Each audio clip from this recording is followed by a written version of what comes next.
Hello，各位大家好。廖師傅各位。咁今次咧帶大家嚟香港島呢邊咧睇一個大單位嘅。呢個單位咧啱啱做好咗，就係兩房單位，做三房房中房嘅佈局。廳呢一度咧好似足球場咁大嘅噃咁大家可以睇睇下。咁而家我哋錄影住嘅就係廳嘅部分啦，客飯廳跟住呢度係鞋櫃、獅子櫃飯廳位、客廳位跟住咧而家呢個位置係主人房位、洗手間、廚房、洗手間做咗個 PD 檔節門，冇乜點樣好大嘅改動但係就等佢輕鬆啲咯馬桶位、鏡櫃，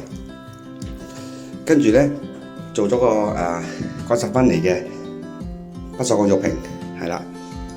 出到嚟咧，我哋右手邊係主人房啦，先睇咗呢度嘅房中房先啦呢個房同佢做咗個房門之後咧，入邊咧係一間大房嚟嘅。咁呢個大房咧，客戶自己買咗張床，小朋友瞓嘅啦咁然之後咧，我哋咁樣過到嚟，房門閂咗佢。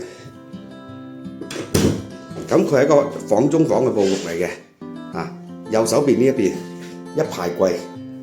間咗啲幅牆出嚟，同埋入邊咧就係做咗個趟門呢個房間比較細啲嘅，係俾邊個住嘅咧？工人姐姐係啦，咁自成一格，起碼咧大家都有各自嘅生活空間爬梯櫃呢啲櫃桶嚟嘅全部都係櫃桶嚟嘅下面嗰個都係一張3尺床，上面揭起佢收納相當強大，跟住前面呢度仲做多一組咧，就係窄身嘅儲物櫃係啦。跟住出到嚟洗手間參觀咗睇下廚房啦喺廚房之前咧，我哋又整翻個遠鏡酸一酸，感受呢個廳嘅龐大係啦鞋櫃、獅子櫃唔使講啦，肯定要做啦，大家係嘛廚房呢一度做咗都係一樣 PD 檔節門咯採光度都比較好嘅，用咗玻璃咁入邊咧基本上全部同佢改造晒，做晒廚櫃、洗衣機位呢個升盤位、醒食嘅台面、吊櫃，全部門打開咧，全部都係收納嚟嘅。跟住正面咧就有呢個廚房嘅櫃桶啦、爐頭位啦、抽油煙機位呢啲吊櫃啦，下邊嘅趟門嘅地櫃跟住雪櫃啦，係嘛相當之闊落見使。左手邊呢邊都做埋呢一排嘅呢個儲物絲櫃嘅咁門一閂佢成個廚房咧，基本上嚟講該利用到嘅空間，我哋全部都同佢利用晒做晒嘅相當之收納相當強大舒服嘅又唔使驚啲嘢多咗冇地方擺嘅好出翻嚟都係睇翻我哋鞋櫃、獅子櫃由呢度睇，哇個廳真係冇雷公咁大主人房我哋用咗呢一組咧就間長嘅衣櫃，呢邊係背脊啦，係嘛梳化位就間咗呢一個房間出嚟打開門入邊咧係一張4尺半嘅日式榻榻米收納格地台床跟住咧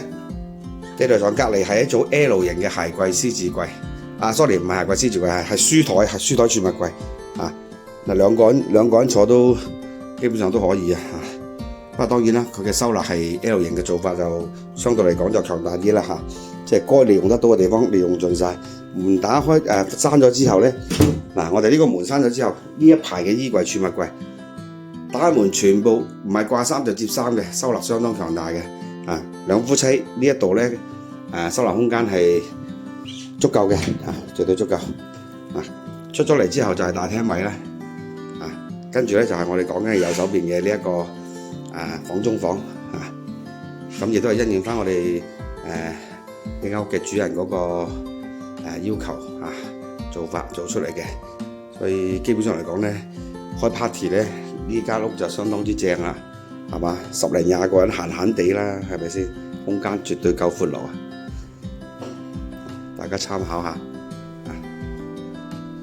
唔使冇咁多人住嘅話咧，因為呢種設計就相當舒服。